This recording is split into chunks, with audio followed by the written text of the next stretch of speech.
Swadakta sasa wanogeshe familia, ndugu, jamaa na marafiki kwa kuwatumia pesa bure. Halopesa kwenda Halopesa na Halopesa kwenda mitandao mingine kwa gharama nafuu zaidi. Halotel, pamoja katika ubora. Kwa sababu liko jambo muhimu na mahususi kwa ajili ya maendeleo ya mkoa wetu, lakini na wananchi mmoja mmoja. Tuna changamoto kubwa sana ya watu wenye ulemavu kubaguliwa katika huduma mbalimbali zinazotolewa ndani ya jamii yetu. Lakini kubwa na zito ambalo leo limetukutanisha ni namna ambavyo watu wenye ulemavu wanatakiwa kupata ajira sawa na watu wengine na kuikosa hiyo fursa yao kupata ajira. Sheria ya mwaka 2010 namba 9 kile kifungu cha 31 kinamtaka kila mwajiri aliyeajiri wafanyakazi kuanzia 20 na kuendelea kutenga 3% kwa ajili ya watu wenye ulemavu. Na kwenye mkoa wetu tunao mashirika, taasisi, makampuni yasiyopungua 300 ambayo kwa namna moja au nyingine hayajatoa kipaumbele cha kutoa fursa kwa watu wenye ulemavu kupata ajira. Ndugu zanguni, hatuombi wapate ajira kama sehemu ya upendeleo kwa sababu ni walemavu, bali ni matakwa ya kisheria yanayowataka waajiri wote kuzingatia sheria ya ajira, hususan katika kipengele cha namba 31 ya sheria ya mwaka 2010 ile namba 9. Lakini sisi kama taifa ni wanachama wa mikataba ya kimataifa na haki za walemavu. Kwenye ile sura au kifungu namba 27 cha mikataba tulioingia kimataifa bado kinataka watu wenye ulemavu wapate ajira. Wakipata ajira matokeo yake ni nini? Moja, tunaondoa ukatili wa watu wanaoua na kupoteza maisha ya watoto waliozaliwa na ulemavu kwa kuona ni mzigo, wakati ni fursa nyingine pia na wana nafasi nzuri ya kufanya vizuri zaidi. Lakini la pili, tunapunguza idadi ya watu ombaomba, kwa sababu kama watu wenye ulemavu wakipata ajira, maana yake itakuwa na motisha pia wao kufanya kazi na hatimaye kuweza kujiendeleza wao na familia zao na taifa kwa ujumla. Lakini jambo la tatu, tuna imani ya kwamba watu wenye ulemavu wakipata ajira watawamotivate wenzao wenye ulemavu kwenda shule, ili hatimaye tupunguze idadi ambayo ni asilimia ndogo sana, haizidi hata 1% ya watu wenye ulemavu walioko katika elimu ya juu. Hii ni jambo kubwa sana. Sisi kama mkoa wa Dar es Salaam tunapaswa kuwa mfano. Na unafahamu kwa mujibu wa takwimu watu wenye ulemavu kwenye nchi yetu ni 9.3, ambao ni sawa na milioni 3.5. Watu hao ni wengi sana, wakiishi bila ajira tunaweza kupata matatizo makubwa zaidi. Kwa hiyo naomba kuchukua fursa hii kuwataka waajiri wote walioko ndani ya mkoa wa Dar es Salaam kuhakikisha wamezingatia sheria ya mwaka 2010 namba 9 kifungu cha 31, kuanzia idadi ya watu 20 na kuendelea. Hakikisha umetimiza sharti la kisheria la 3%. Na mnao muda wa kutosha. Mwakani mwezi wa kwanza tutapita kwenye makampuni na kuangalia kama umefuata sheria hii ya kuajiri watu hao. Watu hao si kwa sababu tu tunawaombea kazi kwa sababu ni walemavu, la hasha, bali wamesoma na wana uwezo mkubwa. Na ndio maana tunaweza kumuona hata Amoni Mpanjo ambaye leo hii Rais Magufuli amempa nafasi ya kuwa naibu katibu mkuu Wizara ya Sheria. Ni cheo cha juu sana, lakini ni mtu asiyeona, ila amesoma na amebobea, na leo hii ni mwanasheria bora na anashirikiana na Profesa Mchome katika Wizara ya Sheria kufanya kazi nzuri sana chini ya Profesa Kabudi. Kwa hiyo tunao watu wengi wenye ulemavu ambao Rais Magufuli amewapa fursa. Hata wenye matatizo au changamoto ya ngozi kama albino nao wamepata fursa. Kwa nini wewe mwajiri ulioko ndani ya mkoa wa Dar es Salaam, wewe uliye na kampuni lako, hutaki kutimiza sharti la kisheria? Kwa hiyo nawapeni muda huu wa miezi michache, ili ifikapo mwezi wa kwanza tunataka tuone kila ofisi, kila kampuni, kila taasisi imeweka mtu mwenye ulemavu, na wapo wa kutosha, ila wanahitaji fursa. Sambamba na hilo, niwaombe wanayo mafunzo ya vitendo, wanahitaji kuwa field wanapokuwa kwenye masomo yao. Wengine wako vyuo mbalimbali hapa katika mkoa wetu wa Dar es Salaam. Fungueni milango wapate field, fungueni milango wapate nafasi ya kujifunza kwa vitendo. Tusiwabague. Kuwabagua watu wenye ulemavu ni kujibagua sisi wenyewe. Na ufahamu, ukimpatia ajira mtu mwenye ulemavu kwenye kampuni yako, inawezekana ndio baraka yako ya mafanikio ya kampuni yako. Chuma baraka pia kwa kuajiri watu wenye ulemavu ambao wenye uwezo wa kukusaidia na wana uwezo mkubwa wa kufanya kazi katika kampuni yako, shirika lako, na hatimaye kuweza kufikia ndoto uliyokuwa nayo. Ndugu waandishi wa habari, ninawashukuru tena kwa kuitikia mwito wetu, na ninao viongozi wa kutoka CCBRT ambao wanasimamia kitengo cha hawa ndugu wenye ulemavu. Niwape fursa nao waseme mawili matatu ili muweze kusikia wao wanao utaalamu na uzoefu na jinsi gani wamejipanga na wako tayari kuajiriwa ili waweze nao kutimiza ndoto ya Rais Magufuli ya kila Mtanzania kufanya kazi.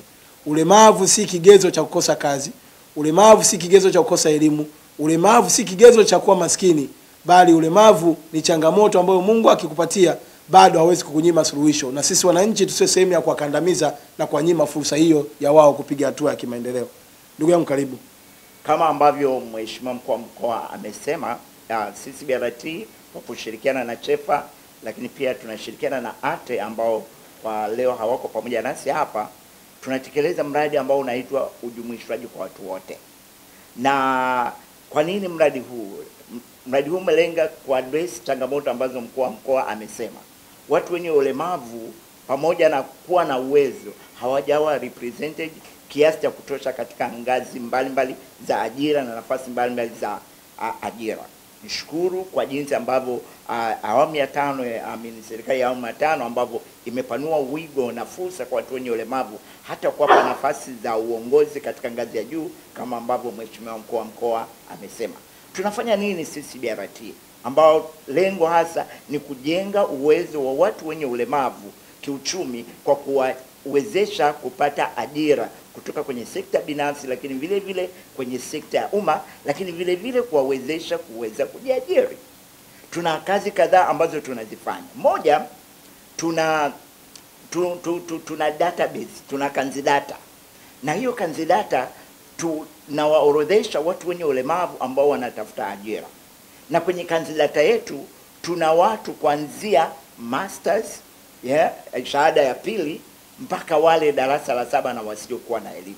Wote hawa wamekuja kwetu na wameorodheshwa katika kanzidata, na hivi ninavyoongea tuna takribani watu wenye ulemavu 574 ambao wameandikishwa kwenye kanzidata, wanatafuta ajira, wajiondoe na hali ya kukaa katika umaskini, waishi maisha ya kujitegemea, maisha ya utu, na waweze kutoa mchango wao katika maendeleo ya taifa lao. Hawa ni watu ambao wako kwenye database.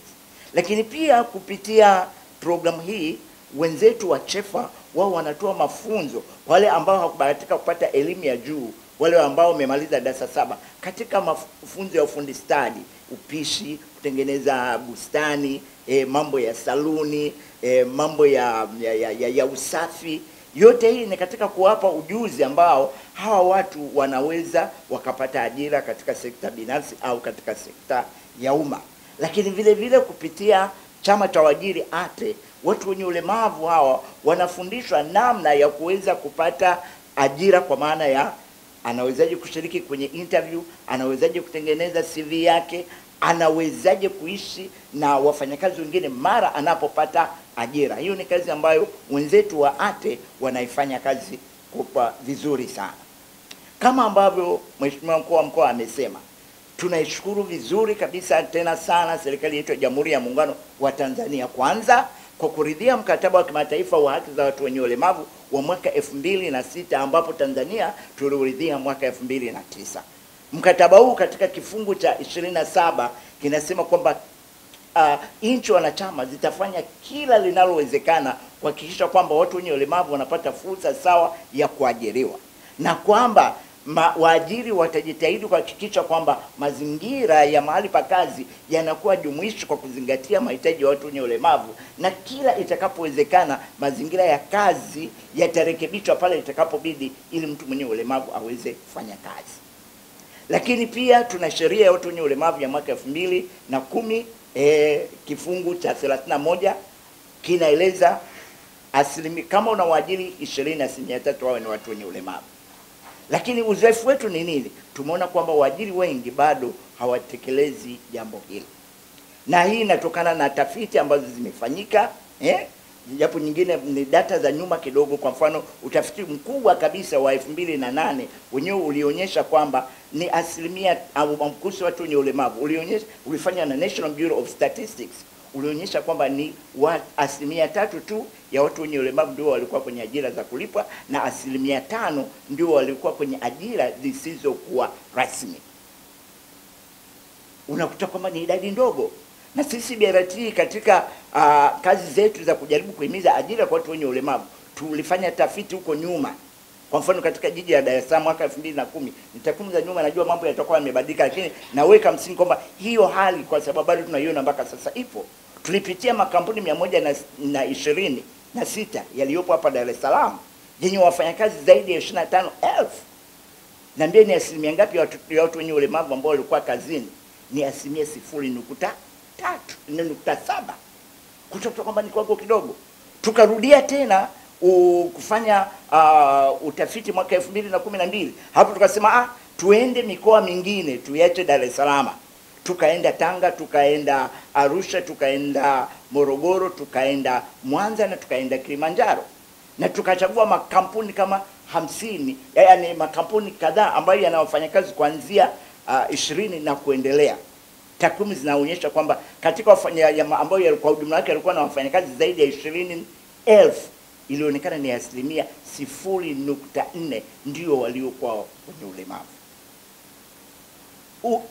Ukweli ni kwamba watu wenye ulemavu sio kwamba hawawezi kufanya kazi.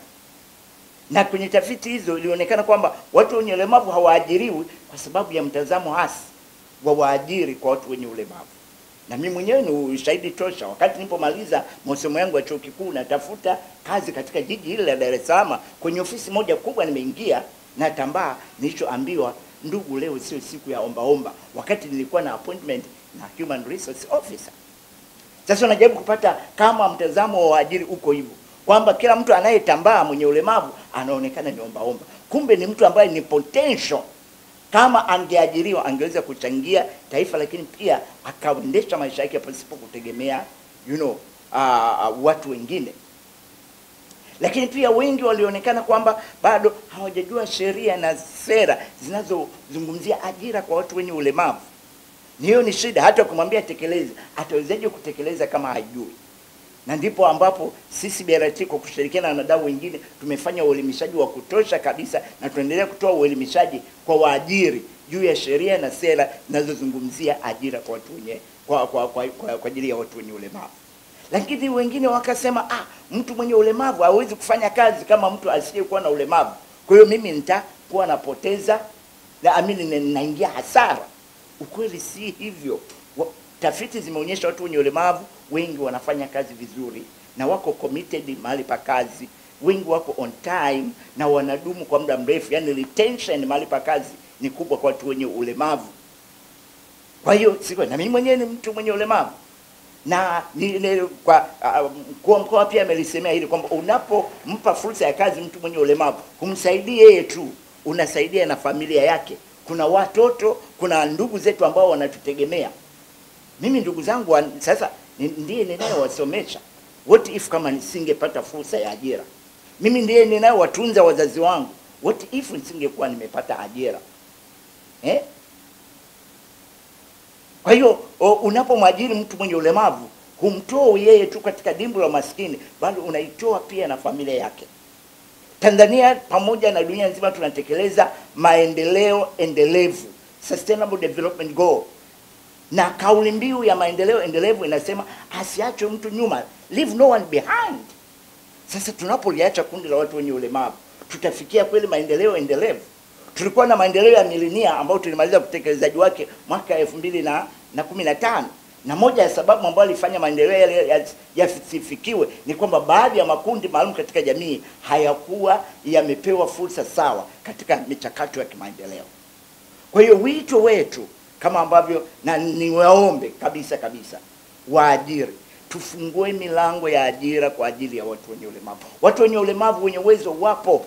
Katika kandidata yetu tuna watu kama nilivyosema ambao wana masters katika public administration, kuna watu wana degree katika mambo ya accounting, kuna watu wana degree katika IT, kuna watu wana degree katika walimu, wana diploma, wana certificate. Lakini pia ni ukweli usiopingika kwamba kuna wengi wa watu wenye ulemavu elimu yao bado iko chini, kwa sababu kwa muda mrefu wameendelea kubaguliwa na hata katika kupata fursa ya kupata elimu. Kwa hiyo unakuta watu wengi wenye ulemavu hawajawa na elimu kubwa sana, lakini wapo ambao wamesoma ambao bado wanahangaika na kutafuta ajira, na ndio hao ambao tuko nao kwenye kandidata yetu. Kwa hiyo nitumie na fursa hii kuwasihi waajiri wa Dar es Salaam na taifa zima kwa ujumla kwamba watu wenye ulemavu wanaweza. Tuna kauli mbiu ambayo tunasema kwamba ulemavu sio kutokuweza. Kwa Kiingereza nasema disability is not inability. Tunaweza. Tunapopewa fursa, na actually ni haki, si swala la huruma, ni haki yetu. Inalindwa na sheria ya watu wenye ulemavu, inalindwa na mkataba wa kimataifa wa watu wenye ulemavu, inalindwa na katiba ya Jamhuri ya Muungano wa Tanzania kwamba kila mtu ana haki ya kufanya kazi. Na mimi singependa kama mtu mwenye ulemavu niwe kule barabarani naomba. Ningetamani niwe na kazi yangu, niwe na biashara yangu, niwe na shughuli yangu ambayo inanipatia kipato. Na inapokuwa na fursa kama hiyo, ninalipa kodi pia, nachangia kwenye maendeleo ya taifa. Napolipa kodi, barabara zinajengwa, mashule yanajengwa, hospitali zinajengwa. Lakini kama ningeachwa nisingepewa fursa hiyo, ina maana na huo mchango wangu wa kodi singekuwepo. Achilia mbali ujuzi na utaalamu ambao mtu mwenye ulemavu anao. Kwa hiyo tumia, waandishi wa habari mko hapa, ninaomba mtusaidie kupeleka ujumbe huu kwa waajiri, wafungue milango ya ajira kwa watu wenye ulemavu.